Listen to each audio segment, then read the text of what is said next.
Agri-extension on wheels para sa mga magsasaka. Umpisa ng umarangkada sa lalawigan ng Pangasinan. Para sa detalye ng balitang yan, kasama natin Idol Juana De Vera.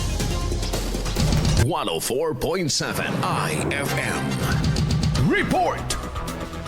Nag-umpisa ng umarangkada ang Agri-Extension on Wheels ng Department of Agriculture, Agricultural Training Institute, Regional Training Center 1, kung saan malaking hakbang upang maiparating sa mga magsasaka sa Pangasinan at sa iba pang karatig probinsya ang kaalaman at iba pa nilang pangangailangan. Sa Pangasinan, umarangkada ang nasabing proyekto sa bahagi ng Santa Barbara, Pangasinan nitong April 24, 2026. Dala nito ang iba't ibang serbisyo tulad ng training, pamamahagi ng IEC materials, paglunsad ng mga produkto, agritech demos, agritech extension at soil analysis sa mga mabibisitang lugar. Para umano sa mga magsasakang nangangailangan pa ng serbisyo upang mas mapayabong pa ang kaalaman sa sektor ng kanilang hanap buhay.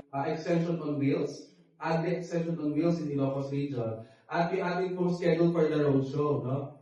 Kami lang po yung iikot sa mga munisipyo po dito. We have targeted 13 municipalities initially. We have prioritized the 4th to 5th class municipalities, yung mga munisipyo po dito sa atin na mahihirap. Napuntahan po namin, no? Pupunta po yung aming sasakyan doon, kasama po yung training facility, nandoon na po sa Extension on Wheels, at magtuturo po sa mga magsasaka.